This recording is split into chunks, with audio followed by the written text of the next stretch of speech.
Hello, everyone. Welcome. Welcome, welcome.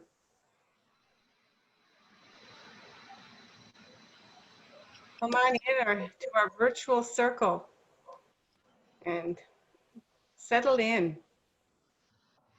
My name is Alison Normore, and if you signed up for Waking the Dreamer, then you're in the right place. So today we are on our first class, which is entitled, What is Shamanism and How Do I Know If I've Been Called to the Shamanic Path? So this is part, the first of a 5-part series where I'm inviting you to dip your toes into the shamanic path, into the shamanic wisdom. We will be covering over the next 5 sessions some key topics and practices in shamanism, namely animism, multidimensionality, the role of ritual, and journeying. And on session 5, we get to do something very special, receive a rite of initiation. So thank you for joining me. I trust that you're here because you were called, you received and responded to your curiosity or some inner prompting. And I know some of you are here because you've been in one of my moon circles, or you've taken training with me or read my book. And so I welcome you as well. So we have a whole range of experiences and abilities here, and it's all good. We're going to come to this with, or I invite you to come to this with a beginner's mind and see what may be here for you. So I'm going to start out today by talking just a little bit about what you can expect in this session and over the next 5 sessions, the format.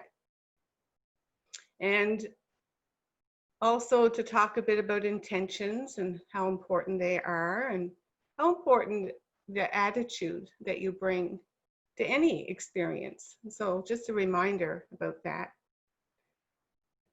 And just a couple of other housekeeping things so that you can get the most and everything you need out of these sessions. So with regard to the flow of the session, today I will be, after our little introduction and what to expect, I will also be giving a teaching on the topic today.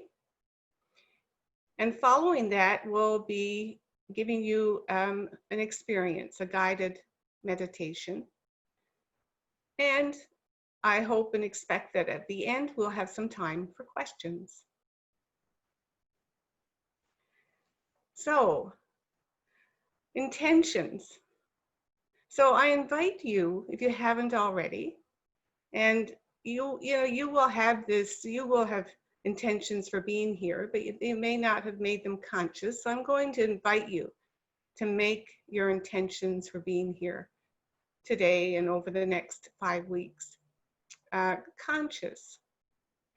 And so to just take a moment and think, what is it that you feel you most need and would like to get out of these next 5 weeks? What is it? Because when we get clear on what we want, what we desire, the universe responds to that, always responds. And so you might want to put that in your course guide. So if you haven't yet, then I invite you to, print out that course guide, to write it down. Write down what it is your intention is for yourself. And my intention for us is that and for you is that everyone who registers for this course and who watches the videos and participates receives everything that they're needing from this course: clarity, wisdom, inspiration, guidance, whatever it is that you are most needing. And I intend that whatever you receive will be for the highest and best good of you and of all your relations and all of life everywhere. So as I said, for those of you who are here today, welcome. And for those of you who will be watching this replay later, welcome, welcome, welcome. And I like to, whenever I do something in person, to have us all sit in a circle, you know, in that traditional way, where in the circle, everyone is equal. There is no one who is more important than another, but all are welcome and all are equal. All come bearing gifts and wisdom with something to share. And so if you want to hold that image that here we are connecting virtually, but to have an inner image and sense of yourself as being in a great circle, in a grand circle. And there's, you know, over 80 people signed up for this, so who will be watching this, and many of you are here today. I think we're close to 20, 30 now. So let's see yourself. Let's see each other in a circle. You can look across the circle.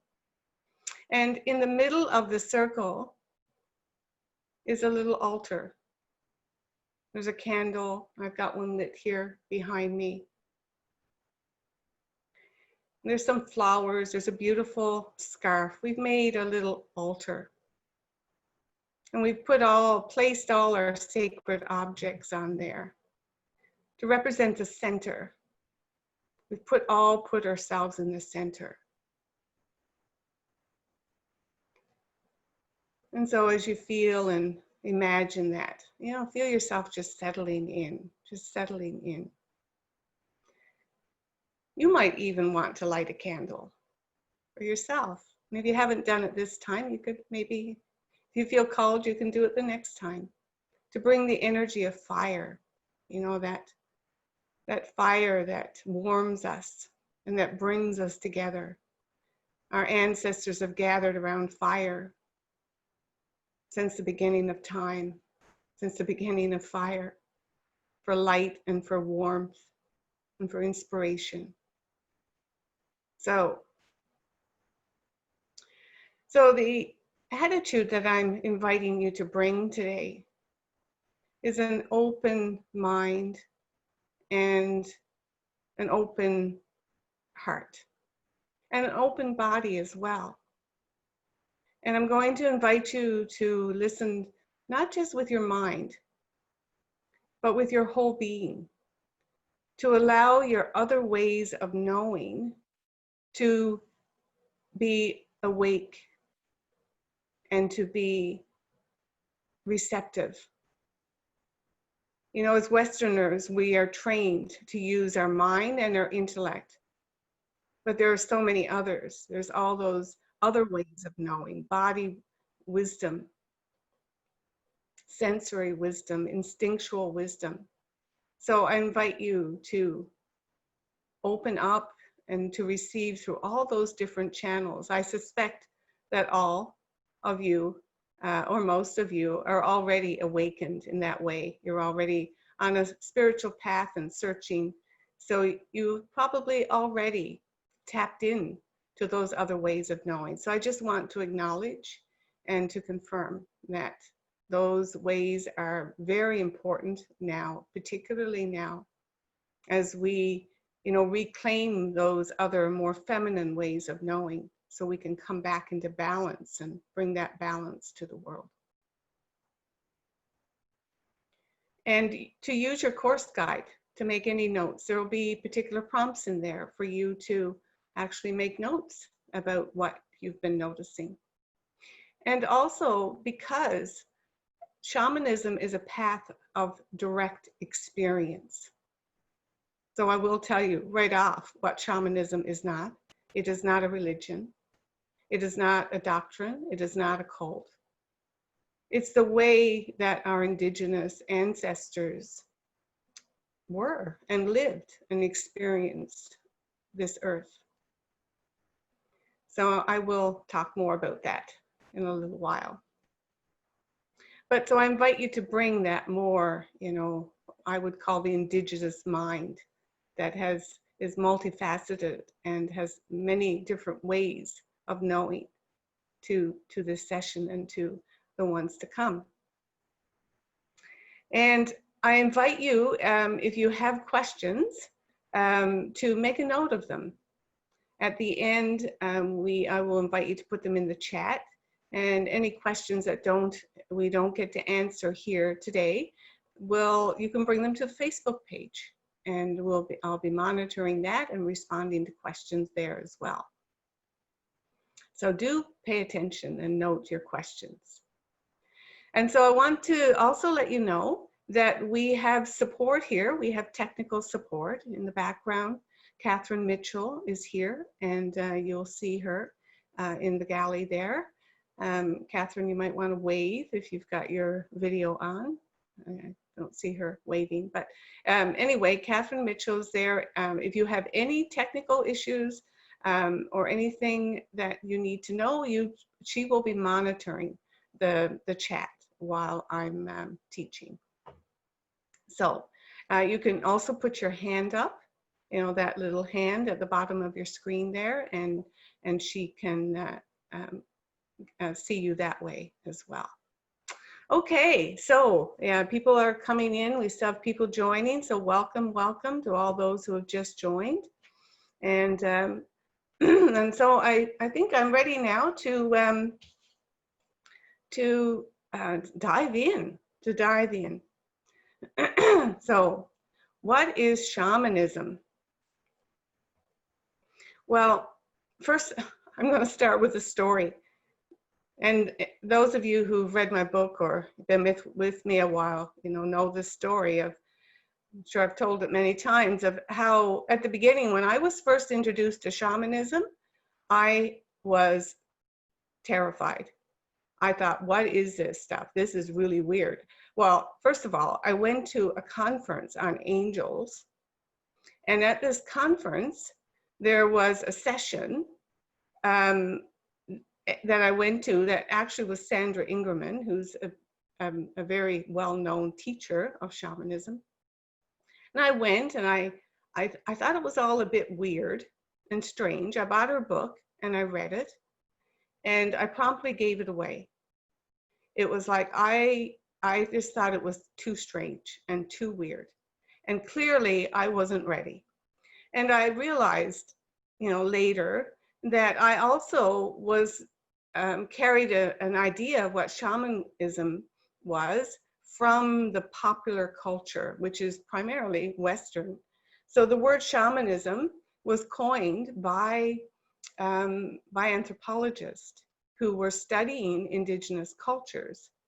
And the word shaman actually comes from Siberia, and it's a word that's used in that culture to identify the person who was like the healer, spiritual priest, priestess in the tribe. So the word shaman actually means one who knows. In that culture, it means one who knows. Or another interpretation of it is one who can see in the dark. So the shaman in traditional cultures was the one who could see and perceive the invisible realms. That was one of the roles, and who had a deeper understanding of the multidimensional reality. who could see below the surface. And so the role of the shaman was to be a bridge between the physical world, the manifest world, and the non-physical world, or the invisible spiritual realms. So the shaman literally had one foot in the physical world and the other foot in the invisible spiritual subtle realms, and could mediate between those. So shamans, we might see, were those who were visionaries. We might call them visionaries. They could be the healer. They had a multitude of roles in depending on the culture. And of course, shamanism is a very broad term to refer to many, countless cultures throughout history who had an understanding that this physical world was not all there was, that there was more. There was another world behind this one and informing it. So in traditional cultures still, the shaman would be one who would, you would go to if you got sick. The shaman might also be the one who would help the tribe with the hunting, to know where the game were going to be, where the animals would be, when where they needed to go to hunt. And the shaman would be the one who would be called on when there was a problem, like illness, or when the rains didn't come. So the shaman would, have their ways of connecting with that invisible realm to diagnose, right? To find out what was out of balance, what had gone awry.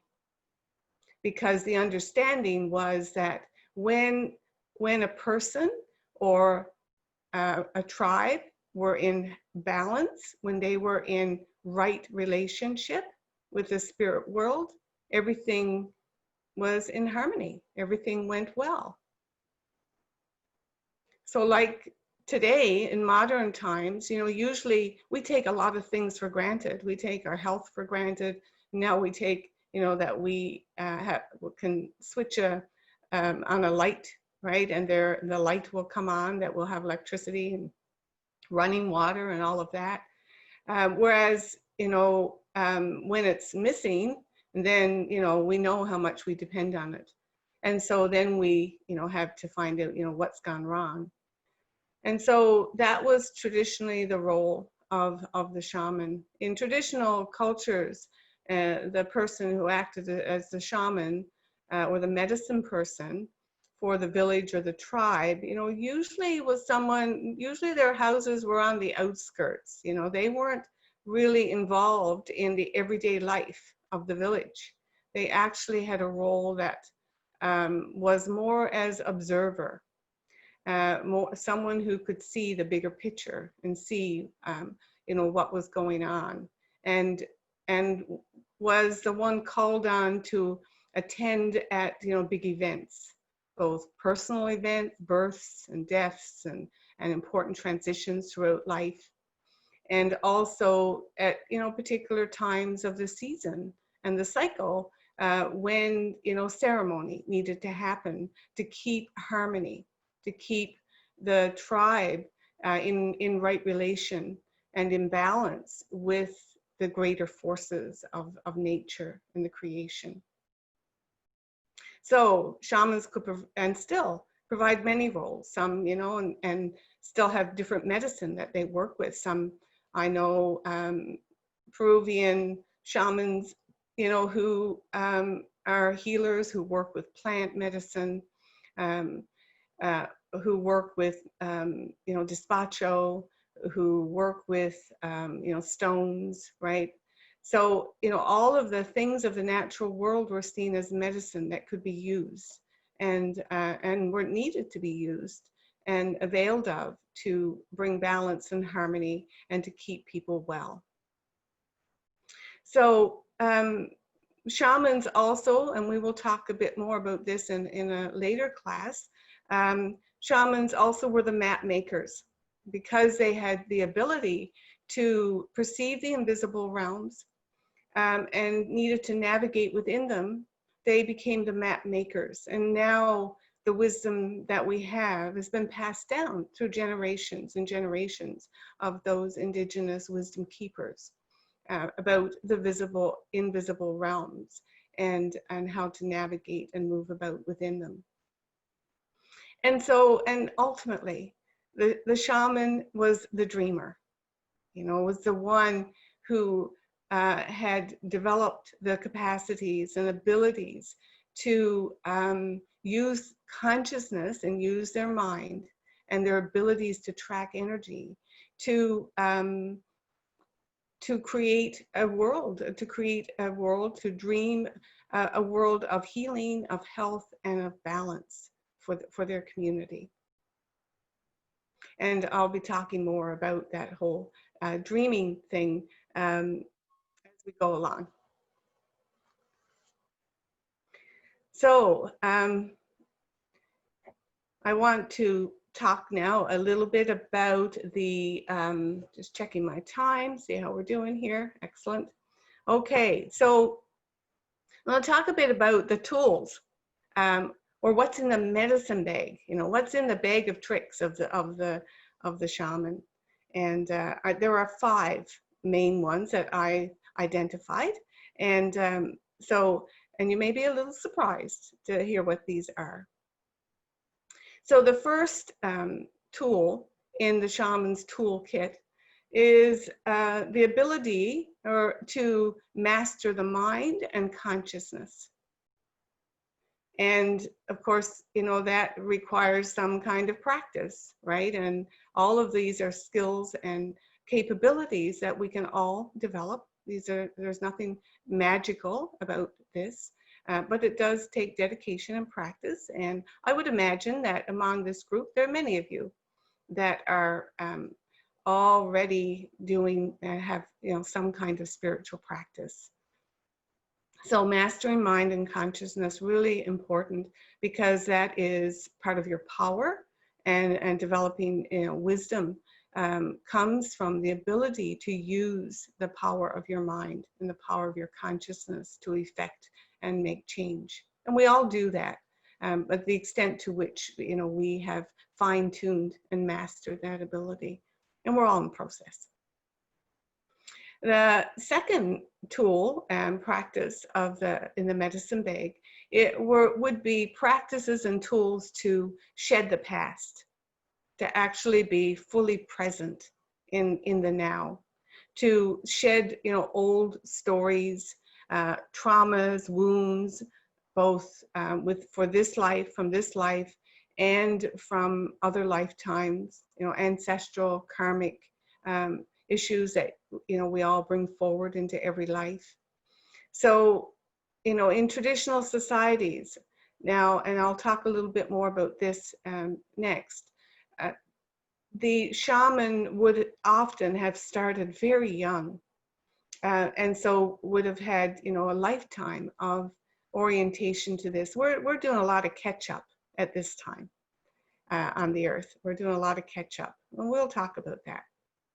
That's a good thing, and also, you know, has its limits. So shedding the past, to be able to be fully present and to have all of the power, all of your power to actually stand in your whole power. This is something that is very, very important on the shamanic path. There are many ways that we experience power loss in our culture and in our time, and so, you know, calling back that power is part of what a shaman does and has had to do, you know, as part of the training to learn how to do that. The third tool in the shaman's medicine bag is the ability and the process of reweaving your connection to the natural world, to the natural world and to the spiritual aspects of the natural world. So remember, now we're dealing with a spiritual reality. And so in that spiritual reality, and also in the physical reality, are your ancestors, right? Your spiritual allies, your guides and spirit helpers, which we all have, whether we're aware of it or not. So reweaving and that connection, building relationships, conscious relationships with those other aspects of our natural world, our nature allies, as well as to our biological lineage and our soul family lineage, and to those spirit helpers and those teams. We actually, have teams, many different helpers. So building those relationships is crucial to your ability to work and to function as a shaman.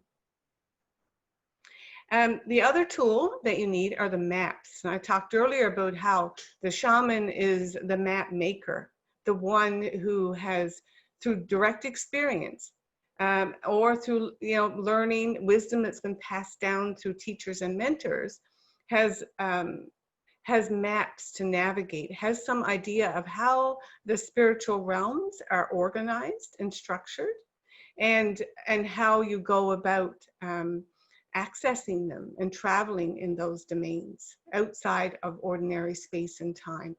So the means and methods of shifting consciousness so that you can actually travel and communicate with those other realms. And to me, a very important tool in the shaman's medicine bag is the ability to learn to live and to die consciously. Because when you realize that you're a human being having when you're a spiritual being having a human experience, and when you've done the work to shed the fears and all the limits, when you've had the experience of the reality of this spiritual realm, then you begin to lose your fear of death.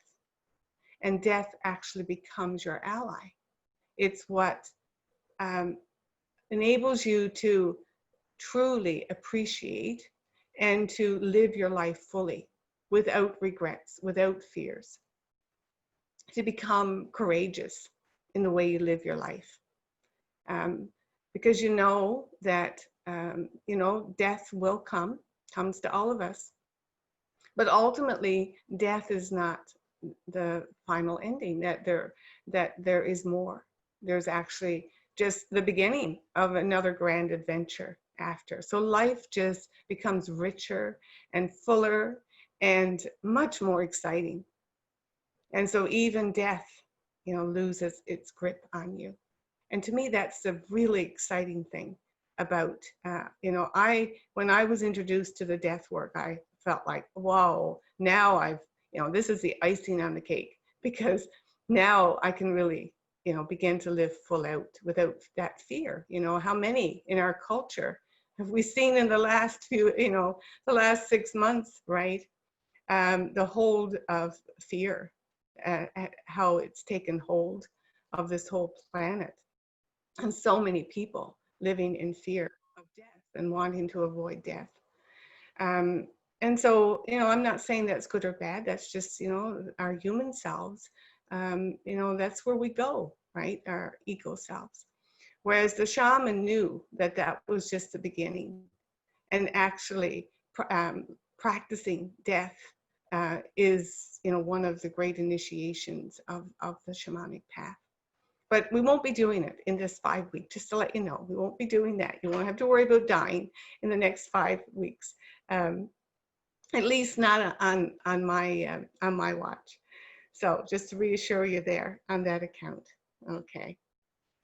So I want to talk related to that. I want to just share about the whole idea of medicine. And I use the terms interchangeably of shaman and medicine man, medicine woman. And so I want to talk a little bit about this whole idea of, medicine, and to say that, ultimately your medicine is, we all have medicine. You have medicine. And medicine, your medicine is your wisdom and your power, and ultimately your unique potential and your unique gifts. You are actually the medicine. And that's what you learn on the shamanic path, is that there's, yes, it's a bigger energetic world and there's a lot of power and wisdom out there. But ultimately, the only thing we have control over is our own medicine and our own power. And we can develop spiritual help allies in the invisible realms who can help us in our work. But ultimately, you are the medicine. You become the medicine. So when you step onto, and this, I'm speaking from my experience, when I stepped onto the shamanic path, it became it brought me to a whole new level of personal growth and development. I went places through the shamanic path that I could never have gone on my own. And even though I was one of those who, like many of you, very curious about spiritual topics, an avid reader, attended workshops and, all kinds of training, everything, was like a sponge, hungry for spiritual work. When I stepped onto the shamanic path, that just exploded. And it was intense, I will say. And it doesn't have to be like that, but for me it was. And ultimately, the path, no matter where you're going with it, whether or not you want to become a shamanic practitioner or you're drawn and curious and not sure where you're going, except that you're drawn to learn about it, it will deepen, broaden, and widen you in ways that you can't even imagine at this time. So, your medicine, I love the way one of my teachers would talk about how, you're like a garden.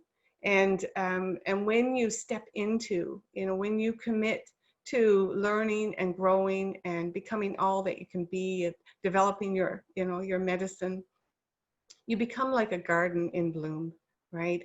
And there's always something new blooming. And there are times, like nature teaches us, there are fallow times, and there are times when everything seems to go to sleep. And then, spring comes again, right? And so, the shamanic path is all about the connection with nature and with the powers of nature. And when I say nature, I mean, the nature on this earth, but also the stars and the heavens, the sun and the moon and the galaxy. It's all of it, right? It's all of the manifest creation. And shamanic practitioners work with all of those realms. So for me, this has become, a path of deep learning and personal transformation and healing. If someone had told me 20 years ago that I would be here with you today, teaching in this format to, these many people, I would have thought you were crazy, right? And so you've heard a little bit of my story and the video where I talk about, how I was on an academic path. That's where I thought I was going with it. But that wasn't to be. Spirit and my spirit had a different idea about my life.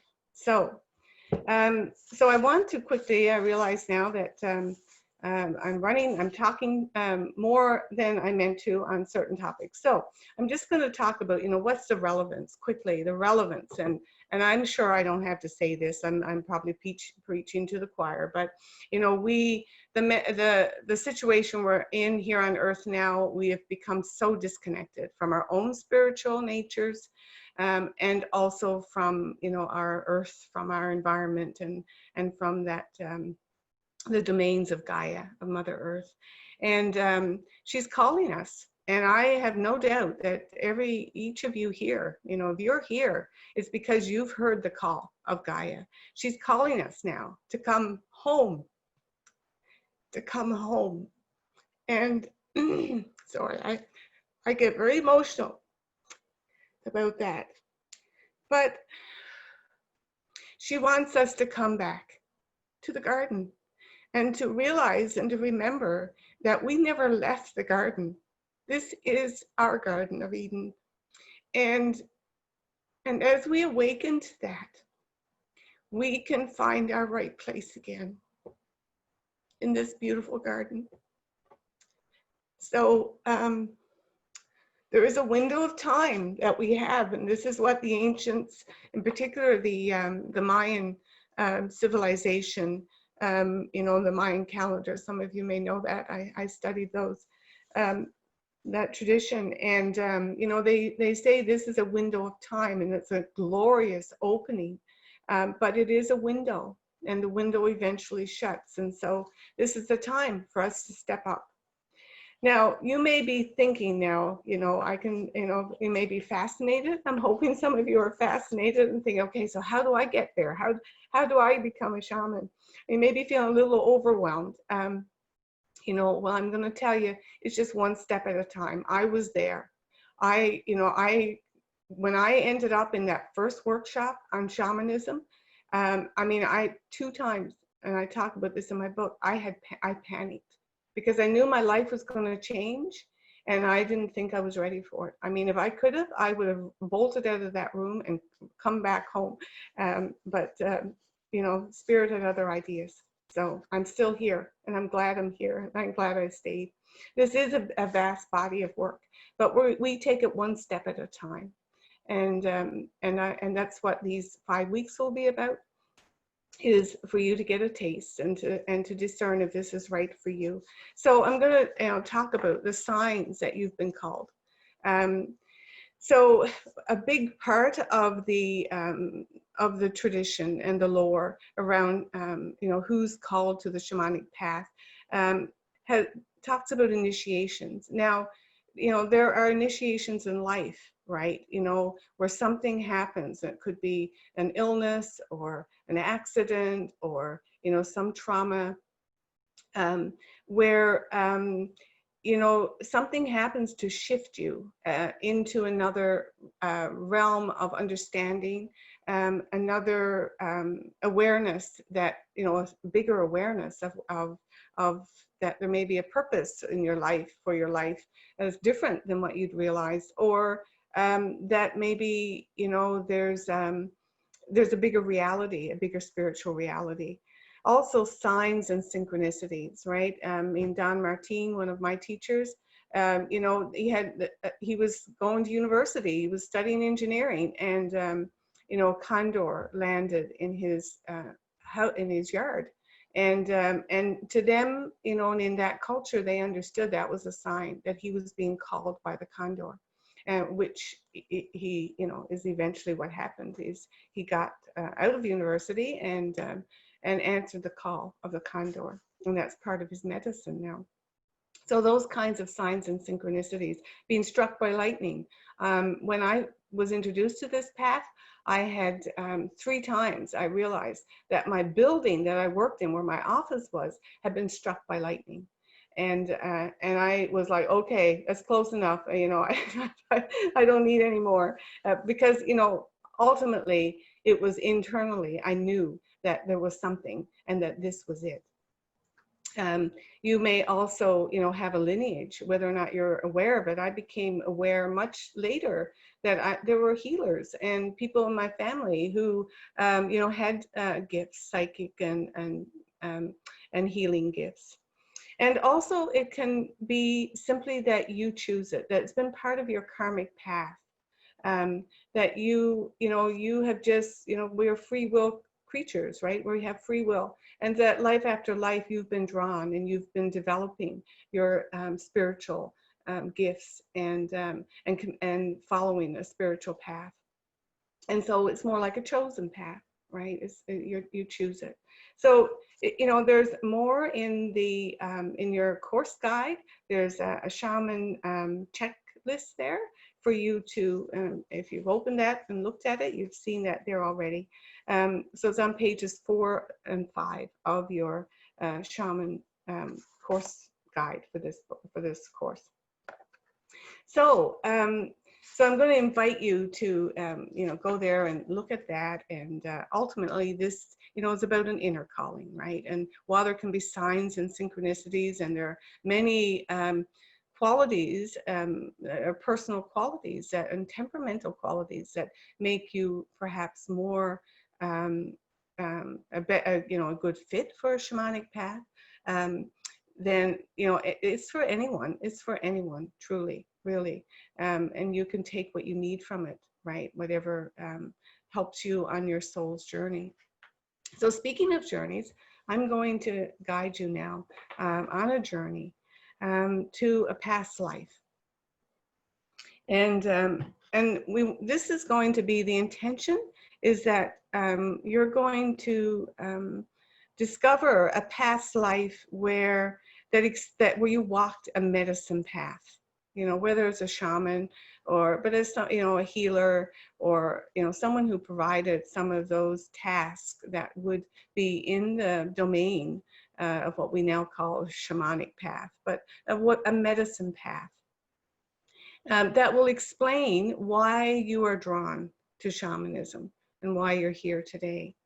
So for this guided journey, I'm going to use my rattle here.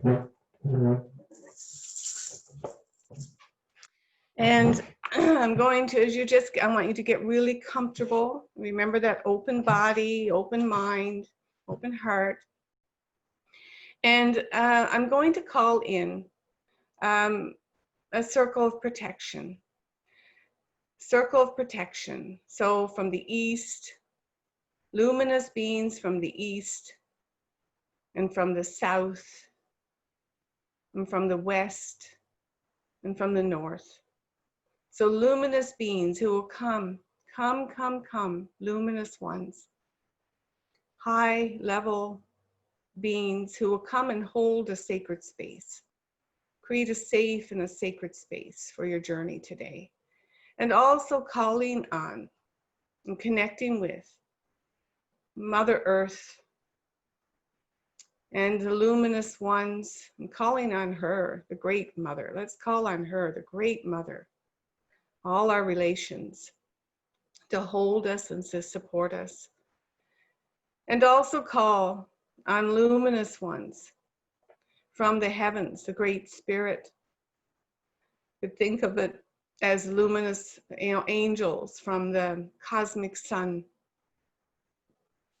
to come and to hold that space above. And so feel that circle of protection now, all around you, a sphere of light that will hold you and protect you while you make this journey. And pay attention to your breathing. Just become aware of your breath moving in and moving out. And with your in-breath, bringing in that light, drawing in that light. It's all around you. The light from the earth, the light from the sky, from the heavens, and the light from the 4 directions. And on your out breath, just letting go of whatever is not serving you, whatever you don't need here right now for this journey. Any heaviness, any fear, any worry, any mind chatter, just letting it go as you focus. Draw your attention inward, relaxing your body. And every exhale, relaxing just that little bit more, allowing yourself to be held while we take this journey. And I want you to trust your imagination. In fact, if you don't know, just make it up. Make it up. Whatever happens, happens. Allow your imagination, your inner self, to give you some images or some sensations, some awarenesses. So I want you to find yourself at the bottom of a hill. You're in a meadow at the bottom of a hill. And you see a path going up the hill.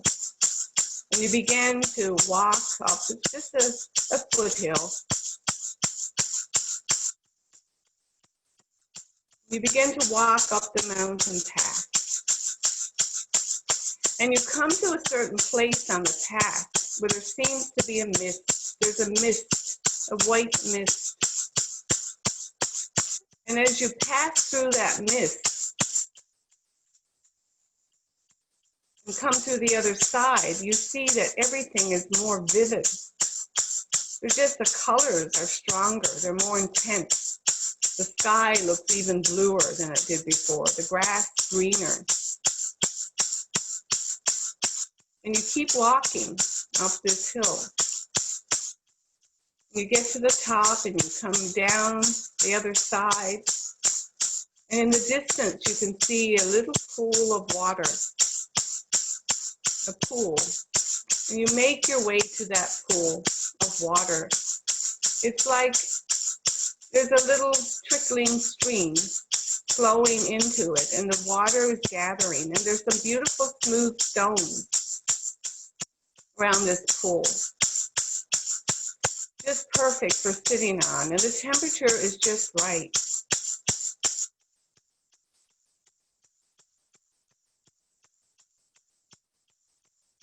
And you put your hand in your pocket and discover in your pocket a white stone. You didn't remember putting it there, but now there's a white stone in your pocket. And with this intention of seeing in the water, of being shown a past life when you walked a medicine path, you take this stone and you drop it into the water. As you look into the water and see images playing out like a movie. And so you watch these images coming of this life where you walk the medicine path. You ask, what did you love in this life? Who did you love?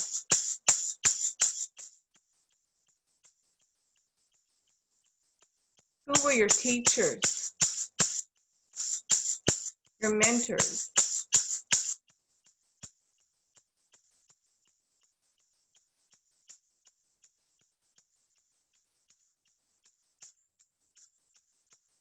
What did you do? What did you love to do? What did you look forward to when you woke up in the morning? When you looked and thought about your day?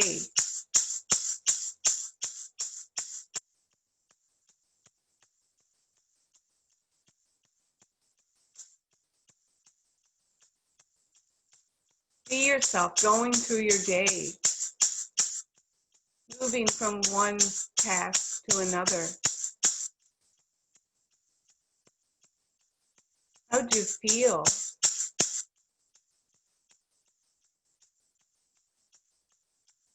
What were the challenges?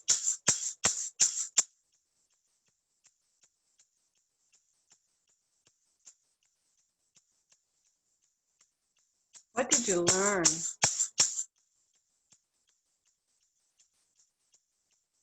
Who inspired you?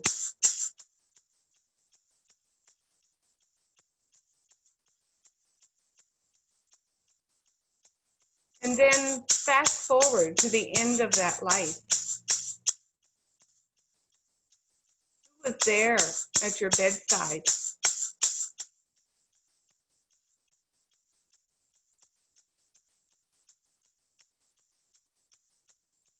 What were your feelings in those last moments? What were your thoughts in those last moments before you left this life?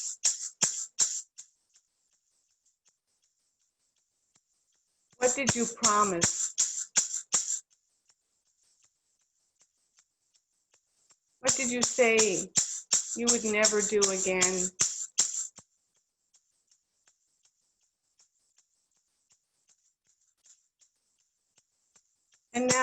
see yourself letting go of that life and just passing, letting go and going into the light, into that portal of light that opens.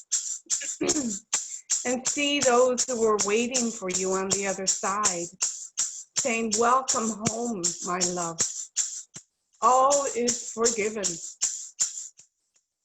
Welcome home.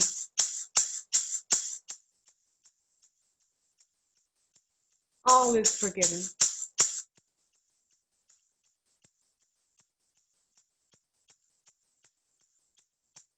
And then allow the waters of this pool, this clear pool, to just become water again. Smooth water, reflecting water, seeing your own space in it. And then coming back to your body and standing up and making your way back along the path that you traveled, up the little hill, down the other side, back down to the field, to the meadow where you began this journey, back through the veil, through that mist, back into ordinary reality.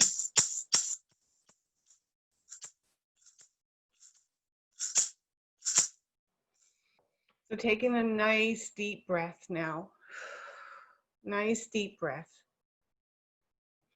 And coming back, touching your arms, you're rubbing your hands together, moving your toes, your feet, coming into full body awareness again. And so I invite you to make notes in your course guide about your journey. And even if you didn't get anything this time, which can happen, you can do this again. You can listen to this video, to the replay, and you can do it again. So that's okay.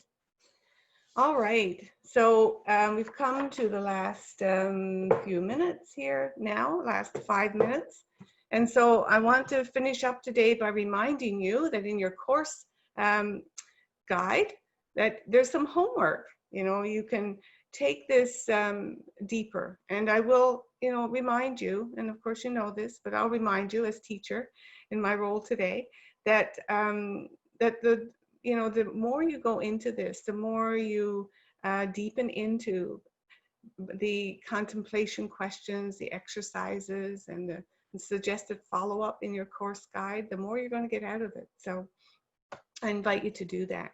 So there's a contemplation that's in your course guide for today's session, which is to look at and to think about, what have been the challenging and difficult experiences in your life that may have been initiations that prepared you for a path, for a medicine path, and for your life, that have given you gifts and help you develop wisdom and skills that you might not otherwise have developed. And to look at that shaman checklist if you haven't already, and just reflect on which of those things are important for you, and that you see as something that you'd like to cultivate or develop more of in your life. And so I want to remind you that to join the Facebook group if you haven't already, that this video will be posted there, and you will also receive it in your mailbox. Now, any questions? I'm going to just check the chat box here and see if anybody's put any questions in. Can I call on Catherine here? Catherine, can you let me know if there's anybody put any questions on for us today? I don't see any questions, Alison. Okay. But I do want to just let folks know that I put a link in the chat to the Facebook group.